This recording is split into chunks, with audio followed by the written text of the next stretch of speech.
All right, so for those of you who didn't catch that announcement, which I'm hoping you did by now, but the assignment that was due on Sunday, I late Sunday night took a look at some of the submissions there and went through, and I gave everyone who had submitted feedback, kind of like if it was sort of a rough draft or something like that, and then gave everyone until tonight to resubmit if they would like. I just want to make sure for these first two assignments, since they're kind of fundamental, things are kind of going to get more complex as we move forward here, that people feel like they're getting kind of comfortable with just these finding these causal links. And so that is now due tonight with a grace period until tomorrow morning at 10 a.m. So if you did submit something, then you should have received feedback from me on where I thought Eric would probably take off points, just based on what I know of the rubric. And by the way, there are rubrics for each one of these assignments that you can see there on Canvas. So take a look at those comments if you haven't, and see if you would like to make some of the changes that I might have suggested or pointed out. Otherwise, it's fine to also leave your submission as it is if you're happy with it. So that's sort of up there. So any questions about that? Pretty clear. Okay, great. So we're starting a new unit today, Unit D. And we are now moving from causal loop diagrams actually into the things that allow us to simulate these dynamical systems. And so for some people, the causal loop diagrams are easy to kind of see, and they kind of like being able to think about the different ways in which small variables that they observe in systems might affect other variables. But for others, the causal loop diagram doesn't quite have it's not quite as tangible. And so some people, I think, prefer starting with stocks and flows, where we actually do start simulating these behavior over time. And once you start seeing these behavior over time plots, then the causal links kind of become more salient. And so for those of you who haven't quite been resonating well with the CLD stuff, then maybe it'll start picking up now. The only downside is now we're going to start introducing a little bit more of the math, a little bit more of the computer tools in. So it does get a little bit more complex, but we kind of trickle in slowly.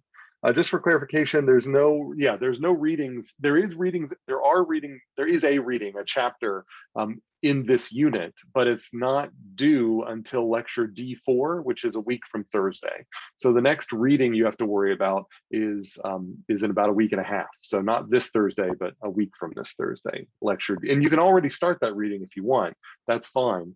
And that reading will basically be Moorcroft's introduction to stock and flow diagrams as you start simulating them.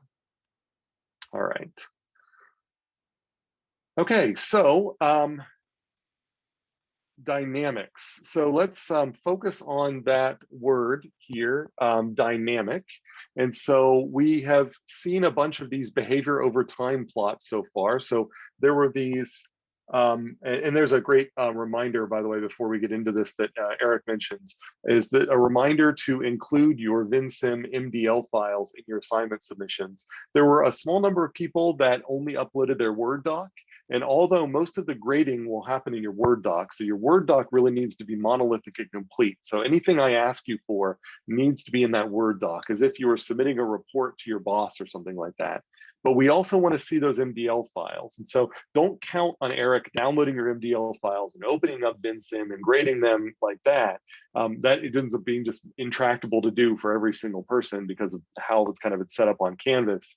But if we do need to drill down into something, so we see something strange in the diagram or want to debug something, which is especially going to be the case when we start simulating, that's why we have those MDL files submitted so that we can drill down into that. And it also helps us keep track of academic integrity sort of things to make sure everybody's MDL files are different, all of that. So you do have to upload the docx and the MDL files, even though the diagrams must be embedded within the docx.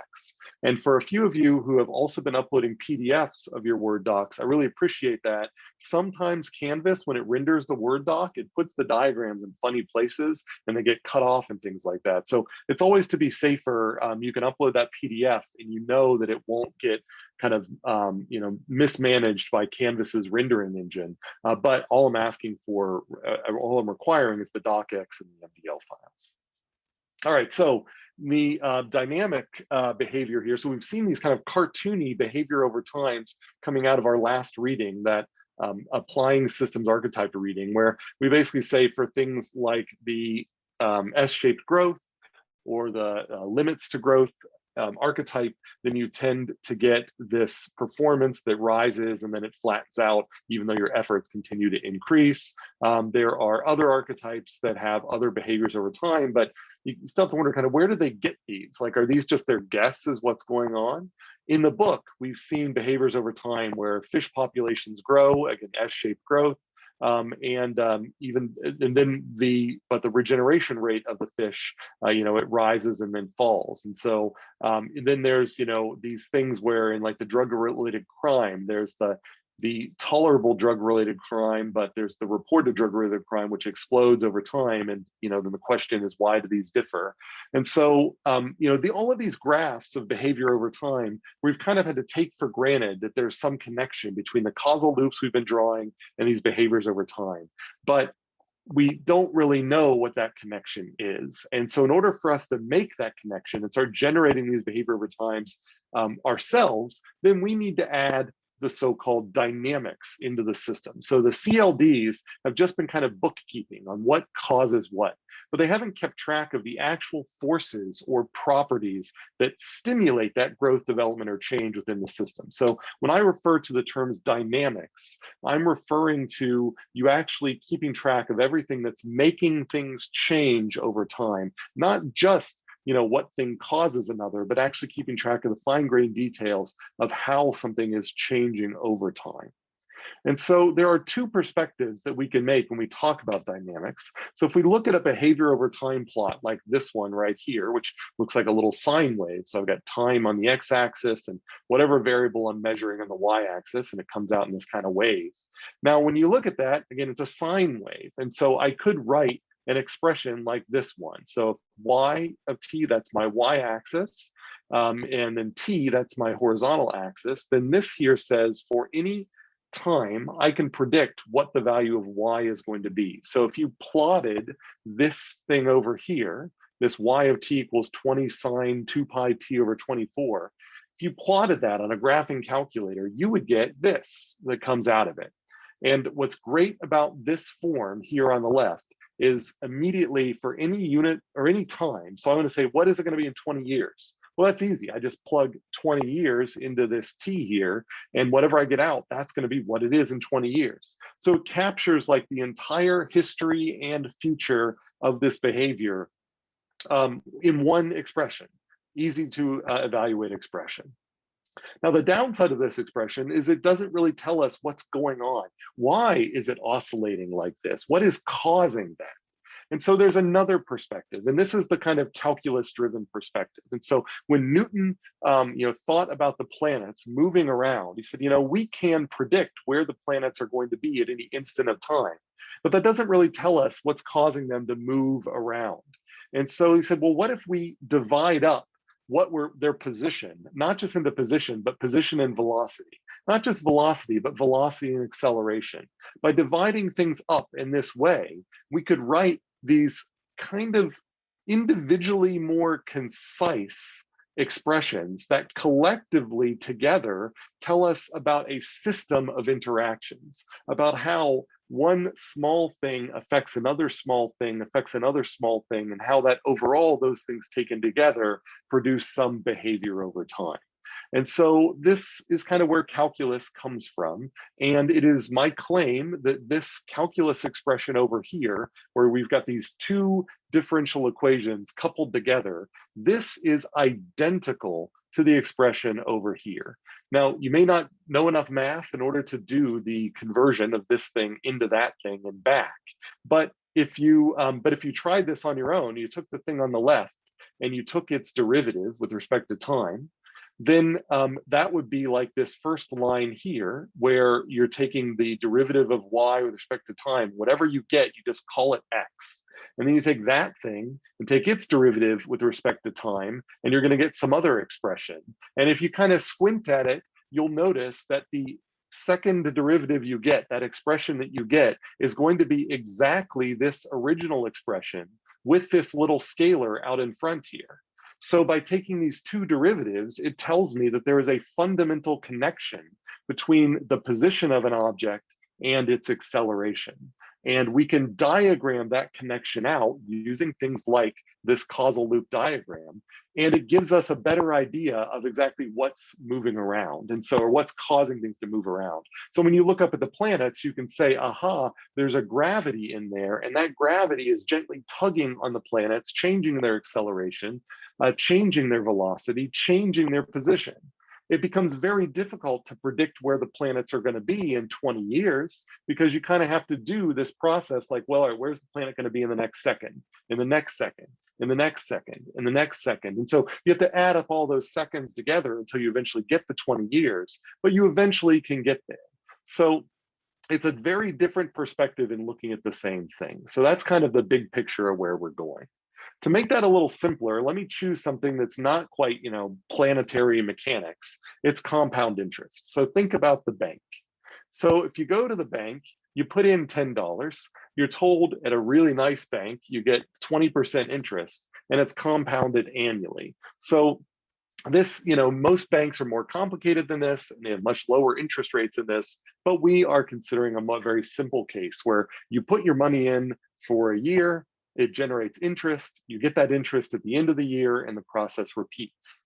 Now, if you look at this, if you've taken a finance class or a class on balancing your checkbook or whatever, you've probably seen the compound interest formula. And it's a formula that looks like this down here. It's something that you sometimes have to memorize. And basically, your initial deposit goes out front here, and then you multiply by some quantity, which has always got a 1 there, plus whatever the interest rate is, and then that quantity is raised to however many years out you would like to predict what your money is going to be in. So if you want to predict how much money you're going to have next year, well, your money's been in the bank for 1 year, so you set K equal to 1, and that's just going to multiply 10 by 1.2, and that's going to tell you you're going to have $12 next year after you get the interest from this year. And you can keep that going on, and you get this, this exponential growth curve. So that is a way for you to easily predict, if you put $10 in today, how much are you going to have in 5 years, in 10 years, in 20 years? But the downside of this formula is that we kind of memorize this formula. And if we don't sort of know what's going on behind the scenes, it's difficult for us to look at this formula and understand what's going on at the bank. So the bank already explained to us how interest worked. And we said, okay, got it. Just tell me how much money I'm going to get in 20 years. And they give you this formula and you're done. Now, if you just started with this formula, it wouldn't be clear what's going on from year to year to year. So is there another way that we can write out this so that it makes that year-to-year process, the dynamics of your money, more clear? So if we think about it, what happens with your money? You have an initial deposit. You calculate how much interest you're going to get after a year. And so that's just going to be your interest rate times however much money is currently in the bank. And that's how much interest is going to be added. So now we basically got two variables that we're keeping track of: the amount of money currently in the bank and the amount of money you're going to get next year. And we know there's a causal link here. We know that if I have more money in the bank now, I'm going to get more interest next year. So that is a direct causal link there. You increase your balance, you're going to increase how much interest you're going to get when your money is compounded at the bank.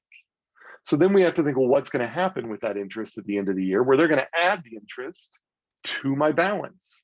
And so my balance at the next year is going to be my balance this year, plus my interest after this year. Those things go in together, and that becomes my new balance. And this whole process will repeat. So that suggests that there's also a causal link from interest to balance. The more interest I get, the more balance I'm going to get later. So when I look at this, I hope you can see that as a reinforcing feedback loop. So the compound interest process is a reinforcing feedback between your balance and your interest rate. More balance is more interest, more balance, and these things just keep spinning, and that causes your money to grow over time, even if you're not touching it. So that's endogenous growth. Growth adjusts the balance and interest, it just keeps growing and growing and growing. Now we can describe that with the compound interest formula. And that compound interest formula there, it somehow, again, this formula, it helps us capture what's going to happen, but it makes it difficult to I'm sorry, this is not the compound interest formula. That was me not paying attention to the formula that popped up there. This is meant to be, we could have simulated that with the compound interest formula, but now that we have this new approach where we're thinking year to year, we have a new formula that we can use, which I'll put up here. I'll put my pen up here. This formula is not the compound interest formula. This formula up here represents what happens from year to year to year. Every year I start with some balance and I get a fraction of that balance added to it, and that becomes my balance in the next year. So this formula is not the typical compound interest formula because it doesn't let me know what my money is going to be or what my balance is going to be in 5 years, but it tells me what my money is going to be in 1 year. And if I run this formula over and over and over again, it tells me how my money is going to change from this year to next year, from next year to the next year, and so on. And if I do that over and over and over again, eventually I can predict how much money I'm going to have in 5 years. With the normal compound interest formula, I can start with the 5. I just plug the 5 in here. Here, I have to go from year 0 to year 1, year 1 to year 2, year 2 to 3. It's much longer to figure out how much money I'm going to have at 5 years. But if I look at this formula, it is very clear how banks work. Banks just take the money I currently have and add some interest to them. All right. So there's a question here. What if you keep adding money? That's a great question. So that would be an exogenous driver in this system that we currently are not keeping track of. Right now, we're only keeping track of what happens to the initial money you dump into the system. But once we know that we've gotten a good hold on what happens to the initial money we've dumped into the system, then we could imagine simulating what's happening if we dump money in later. And I'm so glad you asked that question, because if you take the original compound interest formula, it would be impossible to answer that question. That original compound interest formula says specifically, if you started with a $10 deposit, this is exactly how much that $10 is going to grow over as many years as you want. If you ask excuse me, what happens if I donate, or what happens if I deposit $20 in year 3, that formula doesn't work for that case. But this formula will work for that case, because for years 0 to 1, 1 to 2, we can run this formula. In year 3, we can now dump in a little extra money and then keep running this formula. This formula will always work, even if we're dumping in more money. And that's one of the strengths of this formula. Does that make sense? All right. So, are there questions so far on this formula here? And I'm going to then connect this to more general dynamic systems, similar to fish growth and the rest of it. I have a question. Yep. So in the blue box, it says captures year-to-year forces underlying the process, but we have to simulate process over time. Is it supposed to be to predict future values? Yeah, right. I'm sorry. Yeah, there should be a to predict. Oh, no, you're good. I was just making sure. Thanks. And then I see a question, what are the names of both formulas? So I would call the original formula that was way back here, if it can go back to that, let's see. Sorry, I went back not far enough. Here. So this here is what I would call the compound interest formula. That's the formula that if you ever take a personal finance class or an accounting class or whatever, you'll learn this formula. Some people also call this the F over P formula, or they call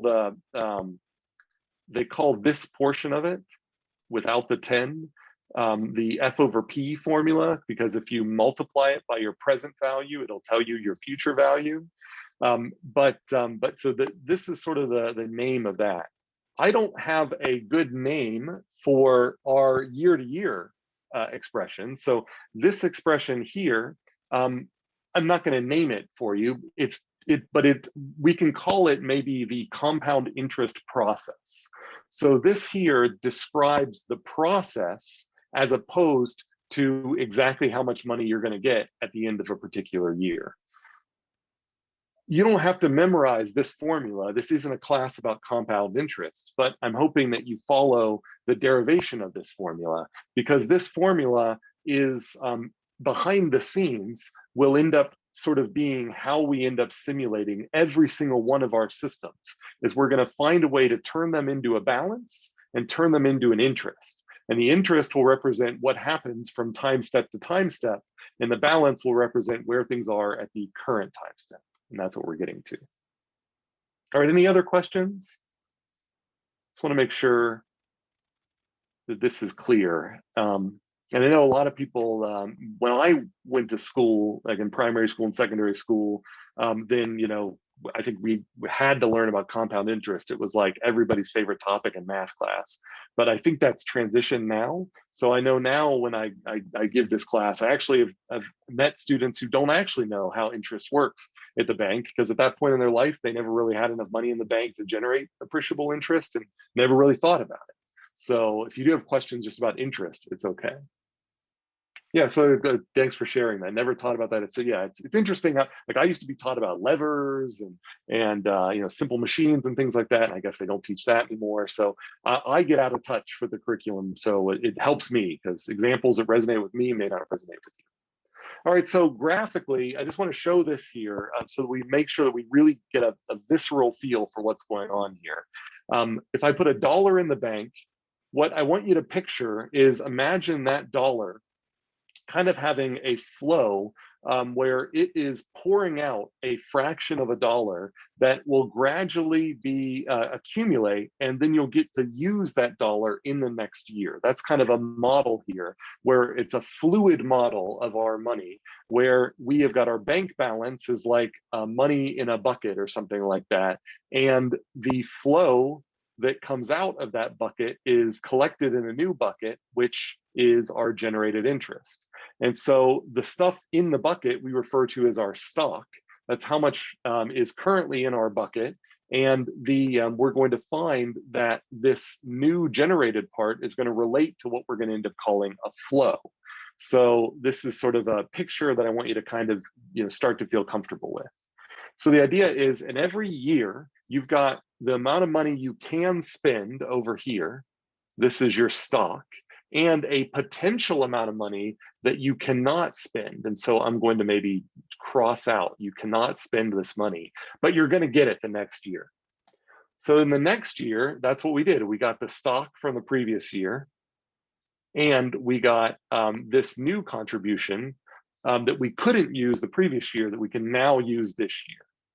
Now, what's interesting is, now that they're both in our stock, they both produce a little fractional dollar that we'll be able to use in the next year. So again, in our stock, so I might write here stock with a $sign.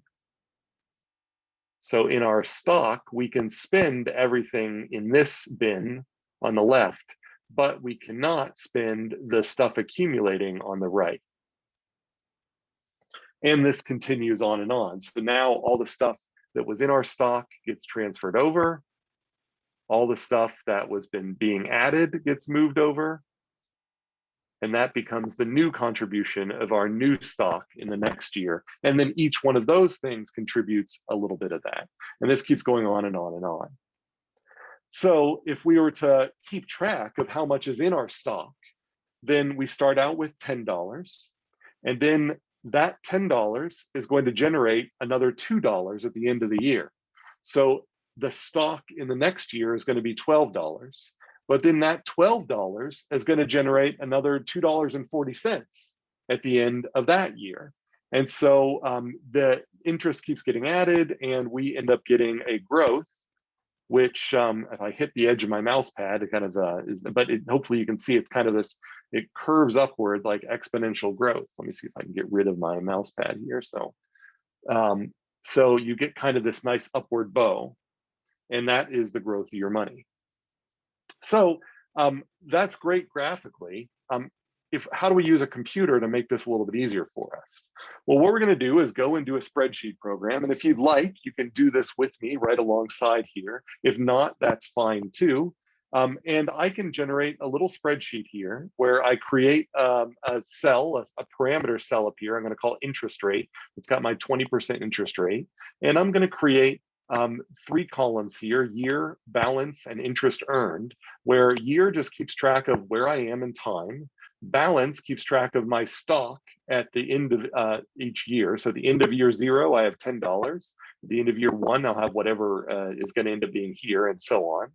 And then I've got my 3rd column keeps track of how much interest was earned that year. So at the end of year 0, this is how much interest will be earned. And that interest that's earned is a simple formula. It's just the stock from the current year, which is in B4. So notice in this column B, row 4, B4 here. And then I multiply by this $B, $1. Now, if you've not seen this before, what the dollar signs do is they make it so that if you were to copy and paste that cell somewhere or to drag it around, the things that don't have the dollar signs will get displaced in the direction you've displaced the cell. So if I were to fill this formula down here, then that B4 there, the B will end up staying the same, but the 4 will get changed to a 5 when I drag it down to this one. If I go further down, it'll get changed to a 6, and so on. If I put the little dollar sign in front there, then if I drag this down, this B1 will stay the 1, because there's a dollar sign in front of it, will stay 1 in every cell beneath it. So it basically says that if I copy this formula, I want you to keep this coordinate exactly the same. Don't change it in the direction that I'm changing the formula. So that I just did that because I want my interest rate to always be this cell up here, this B1. So by doing that little formula there, are there questions about this so far? That this is the formula that I would use to just multiply the balance in the current year times the interest, where the interest will be stored up here.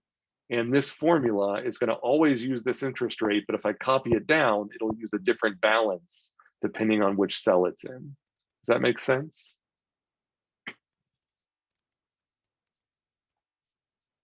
And there's a question, I should get 2 for the first interest. Yes, I do.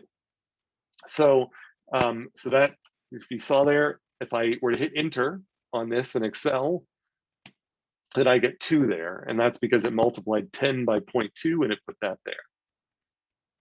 Any questions about that? Okay. So now I have a formula that calculates my interest, in theory, at the end of every year. Now I just need a formula that updates my balance with the new interest every year. And so I'm going to go into my first unused balance cell, and I'm just going to say the balance is whatever the previous year's balance was, which is B4, plus whatever the interest is. And so in that previous row, which is row 4, the interest was this 2. So I can do B4, which is this balance, plus C4, which is this interest. And if I put those things together, it's just going to add this thing plus this thing to generate the balance in the next year. Now, if I were to hit enter, then it would put a 12 here. So I'd end up getting 12 in this cell. But the 12 wasn't manually typed in by me. It's just a function of what the previous cells were. So is it clear how I got these formulas before we fill down and then see what our bank account balance is at every year? Okay. All right, so if I were to fill all of these formulas down, which would mean I can highlight the formula that I had up here, and if I would just select that cell, then in Microsoft Excel, and I think in Google Sheets as well, you'll see a little square that pops up in this corner. And if you click and drag that square down, then it will put that formula in every one of these cells, but it will update the $signed portions of it so that they refer to the balance cell just right next to it. Similarly, I can take the formula that I put in this cell, and if I were to click on that, it will generate a little square over here that I can fill down, and it will take that formula and it will fill it down so that every balance cell is going to be the previous balance cell plus the previous interest. And that ends up giving me a balance and an interest through time. Now I can look at that through time by highlighting this year and balance columns together, just by highlighting this square here. And in Excel, and you can do something similar in Google Sheets, I can go to my insert menu up here, and then there's a bunch of charts. And so I just ended up going to the one that looks like a little scatter chart and selected scatter. You can also go to recommended charts and then choose one of its recommended charts. And I'll get to the chat question in a second. And if you click on that, then that should generate a chart for you that plots this balance here over this time here. And so there was a question in the chat, how do you fill down? And if you highlight in Excel or Google Sheets, any group of cells, you'll notice that there is a tiny little square that shows up in the bottom right corner. If you click on that bottom right square and then drag it down, then it will take whatever formulas are in the cells that you've copied, and it will then fill them down throughout all of the cells that you're dragging through. That's one way to do it. There's also ways where you can highlight a group of cells and then go to edit and go to fill down. So there's a question, it's putting 2.4, but then I see all zeros. And so if you fill the interest earned, you may get all zeros until you fill the balance. So you have to fill both, because the interest earned formulas depend upon the balance being there. So you're going to take your balance or your interest earned and fill down. And then initially you might get the 2.4, but you won't get all of these. And then you can have to take your balance formula here and fill it down. And then once you have all of these balances, then all of these interests should get updated. Okay. And then, like I said, you can highlight the year and the balance as a rectangle. Here is a large rectangle, like I did in the previous slide. And then you can end up graphing that. So under Insert, you can go to Graphs, and you could click on Recommended Charts, and I think it'll give you one that even adds a little interpolation, like a little best fit line. Or if I just want to see the points, the raw points, I can find the little thing that looks like a scatter plot, and I can click on it, and then I can find the scatter plot. And if I do that, then it ends up generating this nice curve here, where it even puts a title on the curve, which matches the title on this second column here.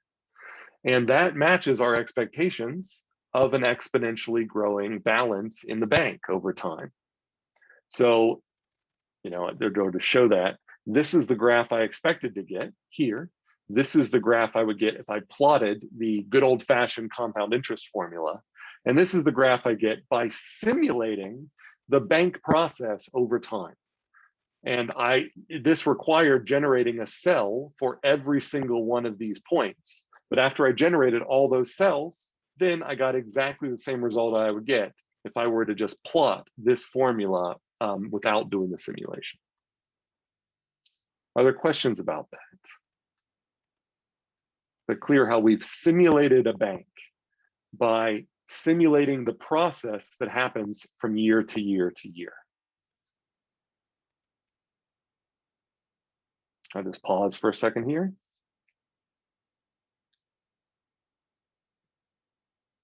Okay.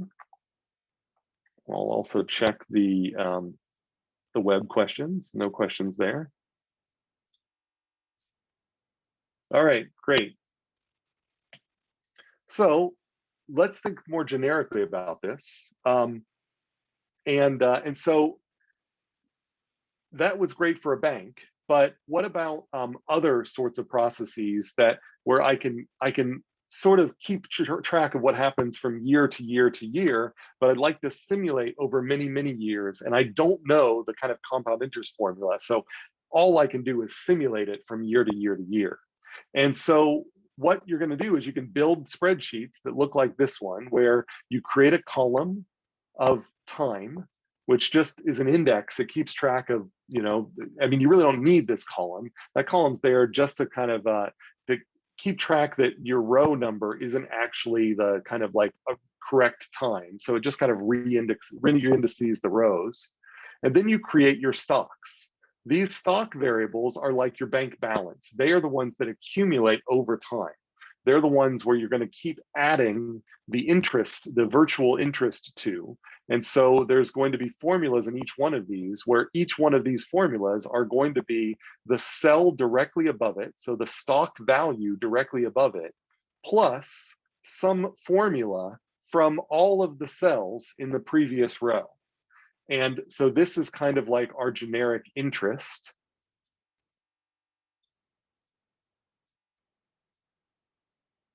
The interest generated. And then this here is like our generic balance. And so you could imagine that, we'd say, well, what other sort of system? Well, stock 1, 2, and 3, that could be my bank account balance, your bank account balance, and Eric's bank account balance. Or that stock 1 could be, these could be coupled together. This could be the position of Earth. This could be the position of the sun. This could be the position of Mercury. And the formulas here would be the gravitational interactions of all of them, so that over time I could predict where Earth is, where Mercury is, and where the sun are, and how their positions end up affecting their next positions together. So these stock variables are the things that accumulate over time, and these so-called converter variables, like our interest, are helper variables that just help us with the calculations. So rather than me putting a bunch of ugliness in the stock formulas, I can end up creating formulas like my interest rate formulas. So I could call these my interest rows or interest columns. And this ends up just allowing me to kind of do little side calculations where each of these formulas only uses a variable in its row, whereas each of these formulas in the stocks only makes use of variables from the previous row, including these converters. So within the row, the converters just are keeping track of they're convenient things for us to keep track of, like the interest that will be generated. And then in the next row, the stock variables are going to be whatever the previous stock is, plus usually one of those formulas we used in the previous row in the converter columns. So this is a generic version of our bank that allows us to simulate things that operate like a bank, but aren't the bank. All right. Any questions about that general idea, before we end up seeing how this connects to simulating even more generic systems like bacterial growth and planets and stuff like that? So were stock variables the ones that accumulate over time, like the balance? I was just reiterating. Right. Okay. That's correct. So you can think of stock as a generic balance and converters as a generic interest. Okay. All right. So let's make things a little more interesting. So rather than thinking about growth of dollars in the bank, let's think of growth of populations.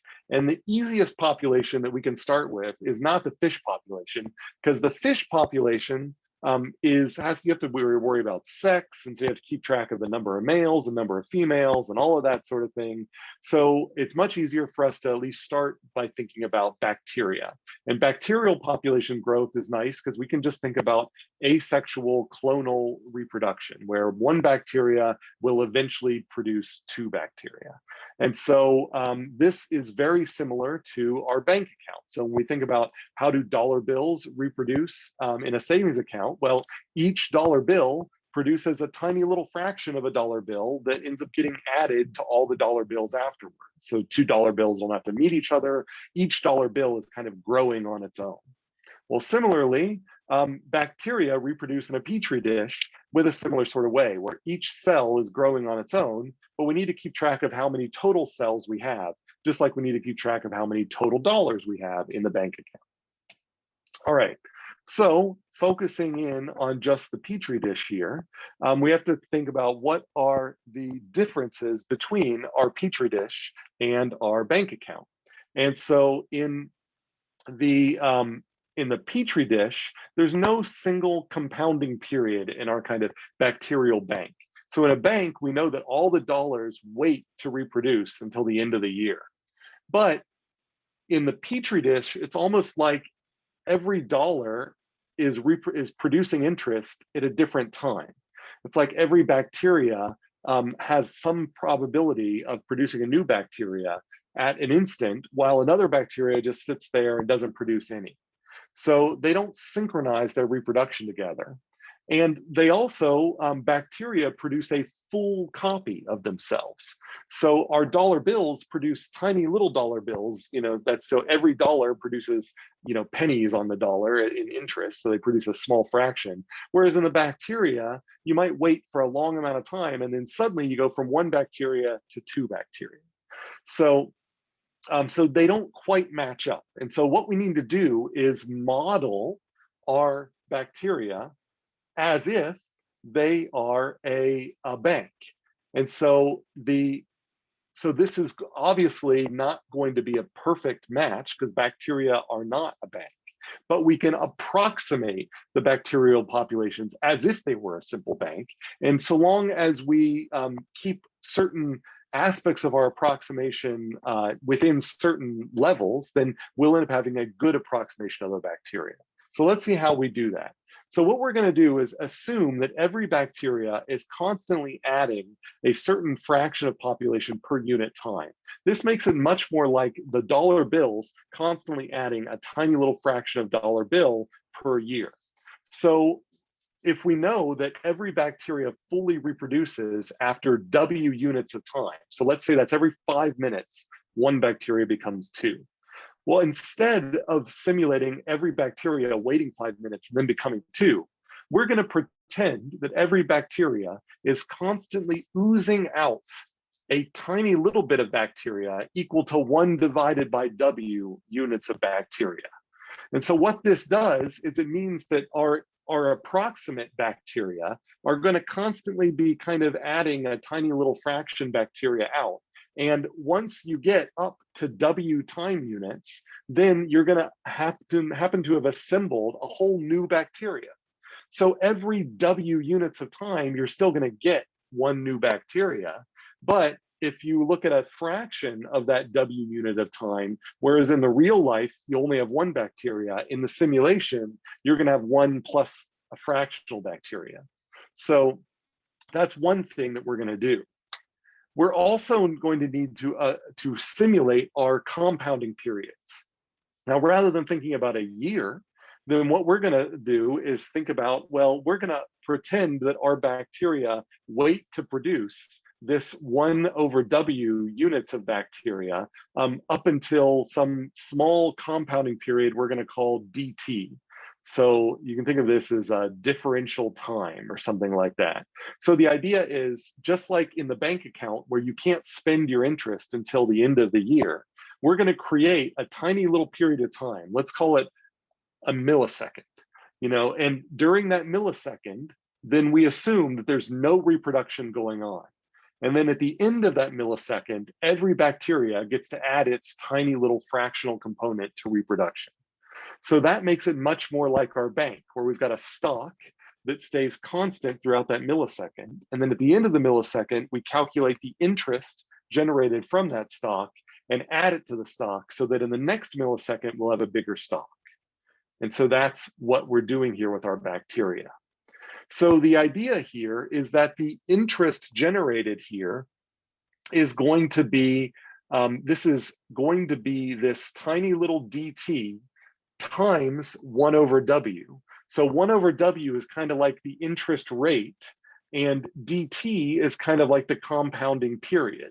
And so we're not using a full year. So you can think of 1 over w as kind of like the interest you'd get over a full year. And dt over w is kind of like the interest you get if you're just thinking about how much interest is generated in a tiny little day. And so this happens at the bank too, where you think about, they might say, for simplicity, you have an annual percentage rate of 2%, but they actually compound much more frequently than that. And what they do is they take the 2% and they divide it by how many compounding periods are actually in a year. So there are 365 days in a year. So what they'll do is they'll take your money at the end of every day and they'll compound it by 2% divided by 365. Well, that 1 over 365 is kind of like this dt, and that 2% is kind of like this 1 over w. So that's kind of what we're simulating here. And so the important thing here is that this dt is got to be very, very small with respect to the doubling time. So our assumption here is that in a real system, if you were to count the number of bacteria at the beginning of time of your experiment and then come back after dt, after a millisecond, we're assuming that in 99% of the times you did that, you'd see the exact same number of bacteria. And that assumption only happens if your dt value is much smaller than the doubling time of the bacteria. And if that's the case, then we're going to have a good approximation of our bacterial growth by pretending it's this funny little bank that compounds your money after these little dt time periods. All right, so that might seem a little sketchy. Let's see if we can unpack that a little bit to make it a little clearer.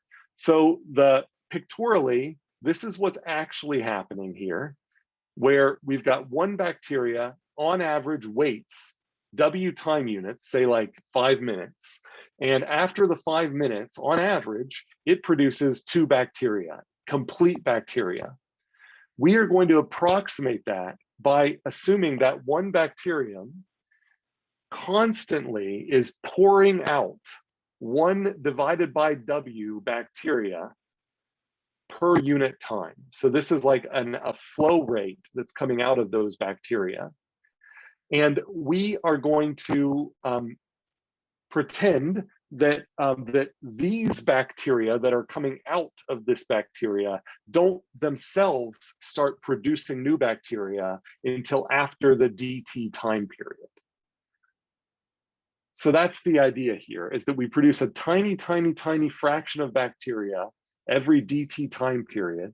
And we assume that those bacteria being generated, this stuff over here, those don't start generating new bacteria until the dt time period is over. And then that ends up allowing us to simulate bacteria as if they're in a bank. And if dt over w is small enough, then we'll end up getting a good approximation of what a real bacterial population does if we zoom out and look at how growth happens over long periods of time. So further unpacking that, the idea here is we've got one bacterium. It's going to produce 1 over W new bacterium. It's going to produce new bacteria at this rate. So to figure out exactly how many bacteria it generates over this time period dt, then we multiply the flow rate, 1 over W, by the length of time that it's pouring this new bacteria out.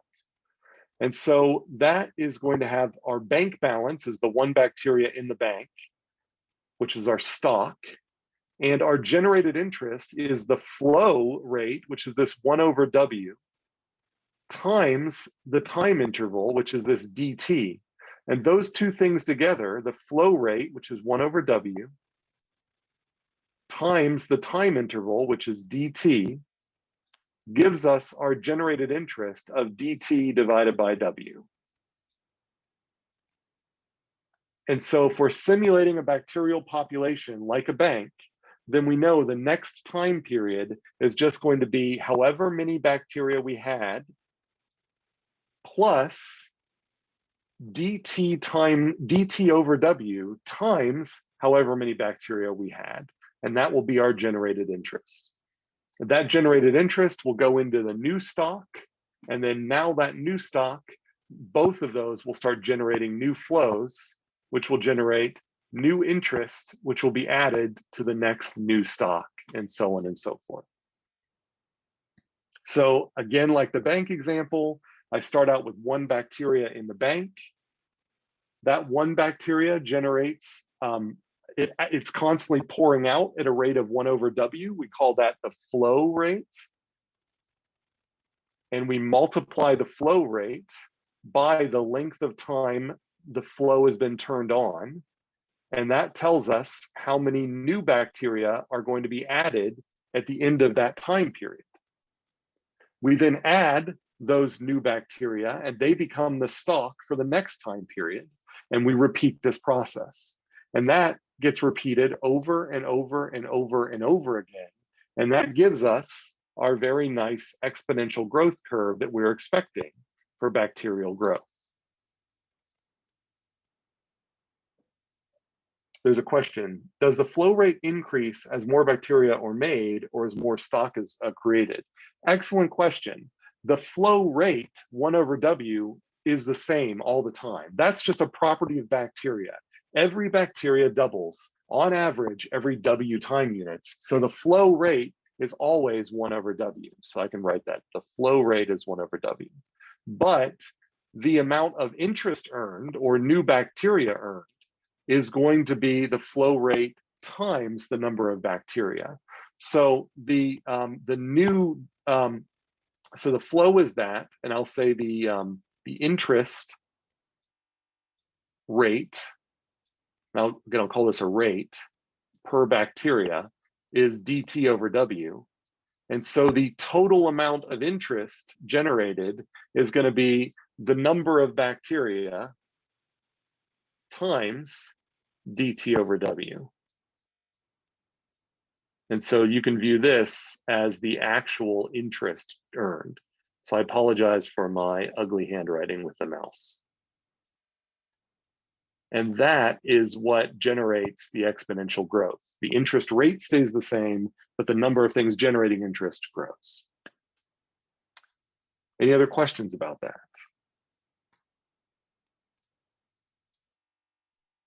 Okay. Now, this bank account approximation of bacterial growth only works if dt is small, very small, smaller than the normal reproduction rate of bacteria. And that's just because there's no reproduction that happens during the dt. So in real life, you need to pick a time period where you're unlikely to see any reproduction. And that's why if we know on average they reproduce every W time units, we're going to try to choose a dt much, much smaller than W time units. So we refer to the W time units as the time scale of the natural system. And we want the time scale of our simulation to be much finer than the time scale of our natural system to ensure a good match here. The downside of that is if our dt is very small, and maybe I'll clear the pen here. So pointer options, let me just erase the pen. If our compounding period is very tiny, then in order for us to generate a simulation over a long period of time, we're going to need lots of compounding periods. So that's you could say, well, why don't you just always make dt like 1,000 times smaller than the time scale of the natural system? That would be great, but maybe 1,000 times smaller than the time scale of the natural system is going to mean that I'm going to need millions of rows of my spreadsheet in order for me to simulate just a couple of minutes. And if you've ever worked with millions of rows of a spreadsheet in Excel, it actually starts taking time to calculate all those rows of the spreadsheet. It is much faster for that spreadsheet to generate 1,000 rows than 1,000,000 rows. And so that's why we like to pick the DT period as large as possible to keep our simulation accurate while still making the computer run as fast as possible. So that's a constant balance. All right, so how does this relate to all the calculus stuff we've been talking about? Well, if we've got the stock at the beginning of a time period, and we've got the flow times the time period as the interest added at the end of the time period, then we can kind of view this as two legs of a triangle. And we can view this line connecting the two legs of the triangle as an approximation of the derivative of the real stock in real life. Sorry, I was taking a look at the chat. So the idea here is if the real stock is something that we view as changing smoothly, not being compounded at these discrete intervals, then what we're doing is the same thing you did the first time you learned what a derivative was, is you said what a derivative is you can view it as zooming in on a curve that's continuous and taking 2 points along that curve and seeing what the slope is along those 2 points. And that slope along those 2 points, if you make those 2 points closer and closer and closer together, then the slope that you're getting ends up becoming a property of a single point as those 2 points collapse together. And that's what we refer to as the derivative. And so it's this kind of limiting process of this slope here. And so as you make the dt smaller and smaller and smaller, what you're doing is you're making your Excel spreadsheet approximate a derivative of the function that you have encoded into whatever your stock columns are. So if you were to write your stock formula out, whatever it ends up being, like the compound interest formula, then what your simulation is it's simulating the derivative of that stock formula over and over and over again. So the flow here, the formula we write as the flow in our spreadsheet is the derivative of our stock. So that is going to be an important relationship here, is that the formulas we're going to write as flows are going to be the derivatives that we would write if we were going into SOS 211 and actually writing calculus-based models of the things that we're modeling. So we'll call them flows, but behind the scenes, they're actually derivatives. So in the case of like the bacterial population, you can view the stock as the bacteria at any unit of time. And so that may have there may be a formula for that bacteria that was supposed to be an A. And that formula might be something, that involves exponentials and stuff like that. So whatever the formula is for this stock T, then if you'd say, well, what do I put in for my flow? Well, if you were to take the derivative of that formula and get an expression out, that would be the expression you'd put in for your flow in your spreadsheet. And so long as the DT values are really, really small, then the simulation you get out of your spreadsheet will match the formula that you started with in terms of the bacterial growth. The same way when we started with a compound interest formula, we came up with a way to put it into a spreadsheet where the spreadsheet gave us the same curve over time, even though we didn't use that formula. So let's see a more concrete example of that. And this is motivated by our compound interest example from earlier. So before, in the top left of our spreadsheet, I just put the interest rate. Now I'm going to put the two components we need to generate our kind of fictitious interest rate. And that's going to be W, which is, this is again the doubling time, or you could say this is the time between reproduction events. This is time between B/W between reproduction. And so these, I'll try to write reproduction. Hopefully it'll be clear. And then these are given in some time units. So you could view these as like, I don't know, seconds.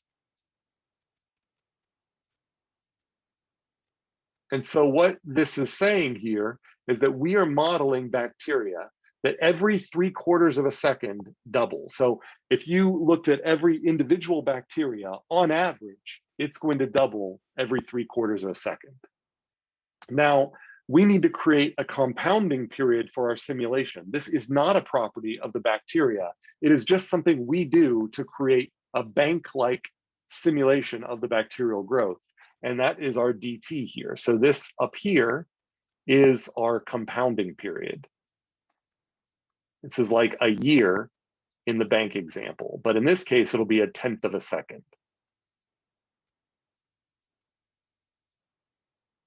Compounding period.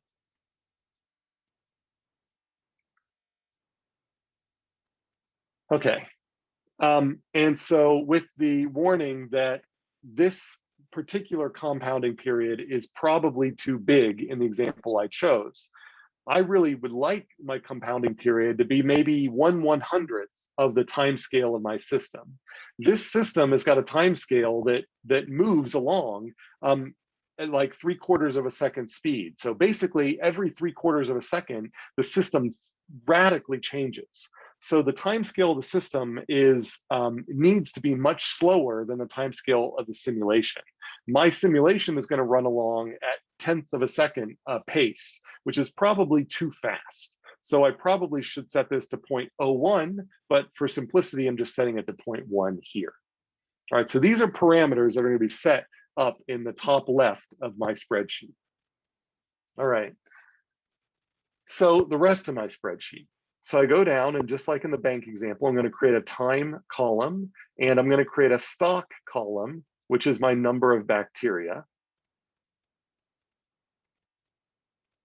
And then I'm going to create now a flow column. So this is a little different, is that every stock is going to have a flow associated with it.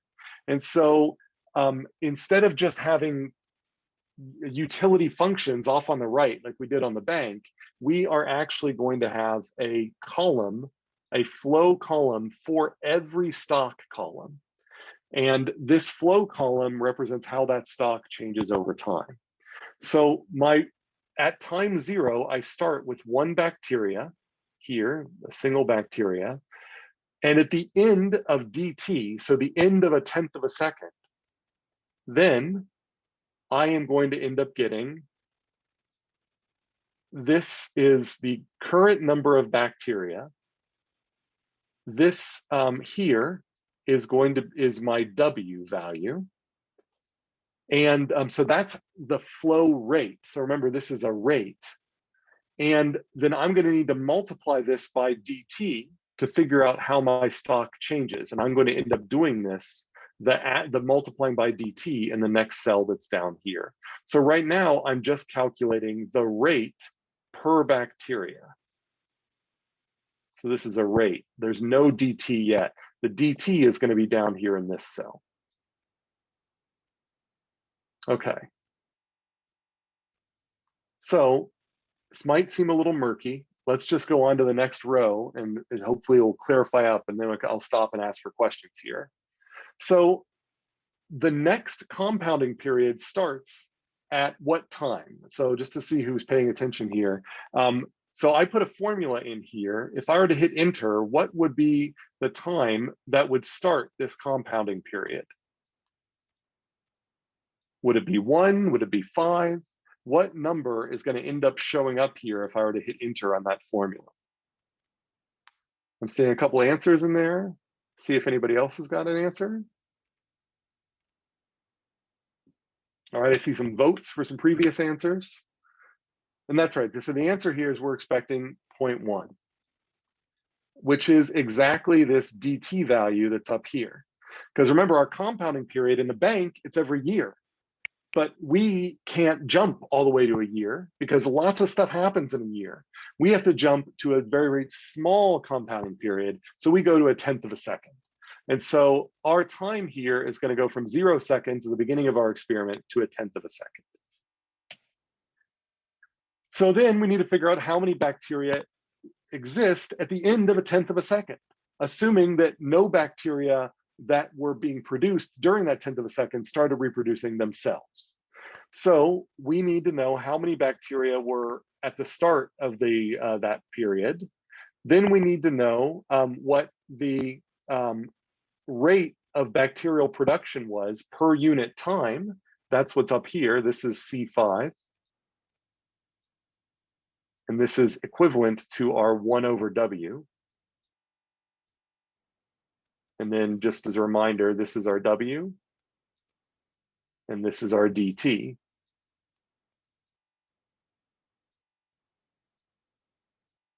And then I need to multiply that by the length of the time period, which I fixed up here as dt. So that's what this B1 is. And notice I put the dollar signs around it. And that allows me, when I fill down these formulas, it'll just always use that dt cell up there. It's not going to try to use different cells. It always uses the one at the very top of the column.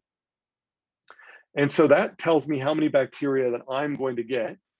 And so I already have the formula for the flow of bacteria. That's the one from the previous slide. It's just going to be equal to so if I go back to the previous slide, this formula here, I'm going to take that, grab this corner and fill it down. And so that's just going to be whatever this is divided by whatever this is up here. So if I go back to the slide that I was on there, I can take this formula and fill it down. And I can take this formula and fill it down. And after I do that, then just like in the bank example, I'm going to get a bacterial population where my stock is this column and my flow is this column. And if I were to highlight these two columns, the time and the stock, and plot it, then I would end up getting this thing where this is my time and these are my number of bacteria, and this is my population. And notice that it has the exponential growth that we're looking for. All right, are there questions about that?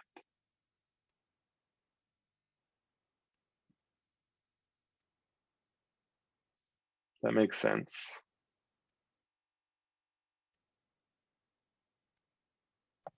So this is what we're doing for our assignment for D1? That's right. In the assignment, you're going to be adding a little wrinkle to it, but yeah, you're basically going to be reproducing exactly what we've done here. And then you're going to be adding a small wrinkle to it where we're going to make bacteria die as well. So to get to that, so let's just jump right towards that. So this is a generic version of our stock and flow simulations. We're going to have these stock columns, which are like the number of bacteria. We're going to have these flow columns, which are like the 1 over W times the current number of bacteria.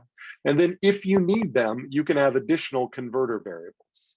So it's always going to have this pattern where you've got a column down the left, which keeps track of my current time. This column is much more important than in the bank example, because notice that the time here does not march along 1, 2, 3, 4. The time here marches along at this dt increment. So 0.01, 0.02, and so on. The stock variables accumulate over time, just like in the bank example, where every formula in here is going to be the previous stock. So it'd be the previous stock plus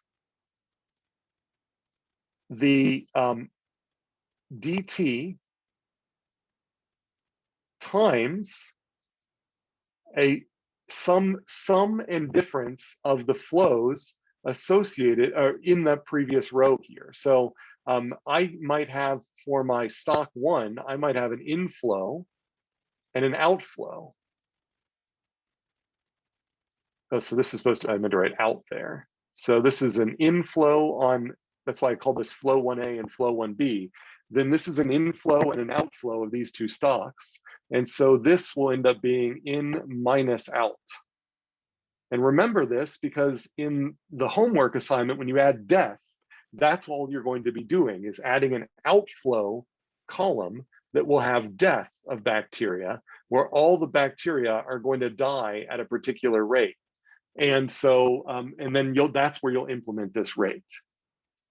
So the stock variables have a simple formula: previous stock plus dt times all the inflows for that stock minus all the outflows for that stock.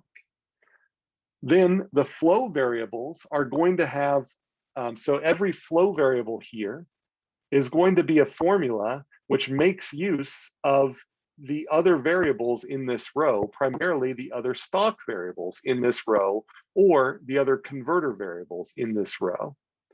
And then the converter variables are, and then this is just me, so I'll just jump ahead for a second to the converters. And then the converter variables are just there for convenience. In case you want to make the formulas simpler, you can break them up into tiny pieces and put each tiny piece into one of these converter variables. So like I said in your homework, then you're going to be simulating an outflow of bacteria where you already are given the inflow formula, and the outflow formula is basically going to be the number of bacteria times 1 divided by their average lifetime. And you just implement that formula the same way you implement the birth formula like I just showed you. So this birth formula, you'll implement it here and fill down. And then the death formula, you're going to implement here and fill down. And then you're just going to have to make sure that in your stock update formula that you've got dt times the birth rate minus dt times the death rate, or dt times the quantity, birth minus death. And that's how you'll end up getting that. So this is what I'm summarizing right here. So I'm basically giving you the answer to the hard part of the homework. Okay, so so just, finishing up here, the big picture here is that the dt that we put in here is always hidden in stock and flow diagrams that we're going to learn to draw. So once we draw these, then behind the scenes, VinSim or Insight Maker is going to be building a spreadsheet for you. VinSim, you'll tell VinSim in a special parameter somewhere what DT to use in its spreadsheet, but it will take whatever stocks you put in and whatever flow formulas you put in your VinSim diagrams or your Insight Maker diagrams, and then it will then use the recipe that I just presented to you to build a spreadsheet behind the scenes and run that spreadsheet. And so we still need to know that how DT works, and that's why we're manually building our own spreadsheet. But we are going to be able to tell VinSim what DT to use, and then it will build the spreadsheet for us as we move forward once we get through this first assignment, or first 2 assignments. And the other big picture thing that I want to point out here is that although we're going to be drawing diagrams that look like this, where this stock is going to correspond to the columns that I just showed you, and this flow is going to correspond to the columns I just showed you. This diagram can be converted into a mathematical expression that looks like this, or a mathematical expression that looks like this, and they're all identical. And so the graphs that come out of our simulations will be identical to the formulas that you would get if you would solve this calculus expression by taking whatever you put into the flow here and then tried to integrate it with respect to whatever variable that you were interested in this case, time. So even though we're not doing derivatives and integration ourselves, we are effectively approximating derivatives and integration by building these stock and flow models. And so your spreadsheets are approximating the derivatives and integration that you've learned to do in your previous calculus classes. So I'm going to pause right after I do the attendance question to ask for questions. But I just want to remind you that keep reading chapter 3, but it's not actually due for a while. I recommend that you create a free Insight Maker account because we'll be introducing Insight Maker soon. I also recommend, you still got lots of time for this, to start thinking about final project teams. And I will give you gradually more and more info about the final project. but basically teams of 3 or 4 students are going to come together, likely virtually, and build a simulation of a real world system, hopefully one relating to sustainability. And so I can help you facilitate making those teams online through discussion boards, through Slack. I recommend posting things. I can maybe put out a Google Docs, a sign-up sheet. So gradually, as we get closer and closer to it, I will provide more help in making teams. But if you already have been talking with people in the class, then I recommend you start forming those teams. And then I will put the assignments so far. There's a Muddiest Point that'll be due on Sunday. There's today's assignment, and on Thursday's assignment will end up being the ones that that are also going to be due. The midterm is not that far away. I will give you more details about this next time. For now, I'll just leave this here for you to take a look at afterwards, so that we can get to the attendance exercise, which I'll put up here and in the chat. There's the question, there's the link, and the question I'm going to have here is, what is the number of bacteria at each unit of time in a simulation, the stock or the flow in the simulation? So that's my question. So I'm looking for either stock or flow. And that's all I've got for you today. It's 4:17. Sorry for pushing you a little bit over here. Anybody else who has other questions, I'm happy to stick around and take those. Otherwise, you can feel free to head out. So are there any questions?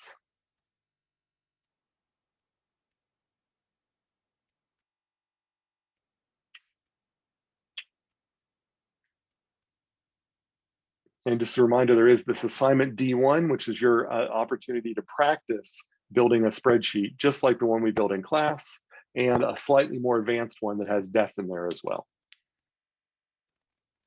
Yeah, Morgan? Can you just reiterate what the outflow of 1B would have been? I know that you said, yeah, that slide. Can you just describe, I know that's like the derivative of 0.1, you insert that, like you add it to the previous stock. Can you just like explain that again?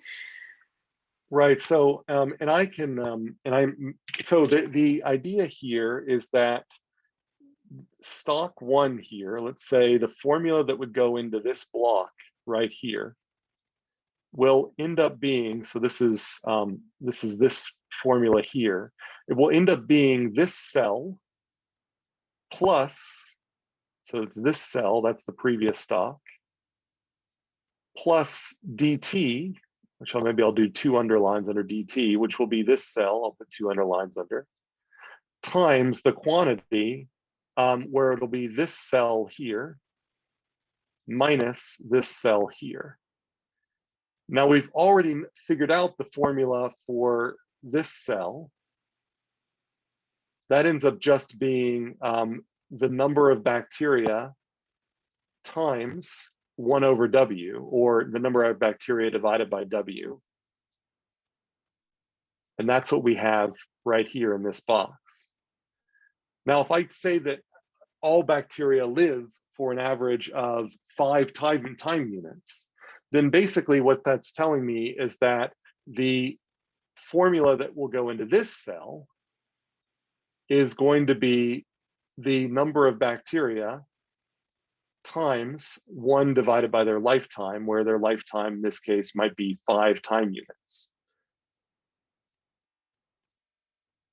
And so this number that I put in both of these formulas, that's just this cell right here.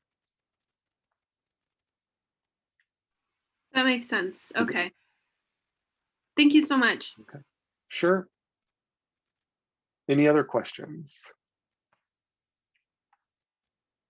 And on Thursday, I believe we've got a much shorter presentation to give you a chance to work on this, and a slightly more advanced version of this, where we add in more feedbacks. All right. All right, in that case, I will go ahead and. I'm sorry, how's Dexter's training going? I was curious. Oh, he's a sweetheart. He's not in here right now, which is probably a good sign. When he's not teething, then he's pretty much he's very high energy, but overall been very pleased with him. Very smart dog. So thanks for asking. Yeah, no worries. We have a golden retriever that we had trained not too long ago, so I understand what you're going through. She ate so many cues. Yeah, but he's cute. We like him. We can get over the many scratches. So, and almost all of his baby teeth are gone. So yay. Awesome. All right. Well, thanks so much. See you Thursday. All right. Anybody else? Okay. See everybody Thursday.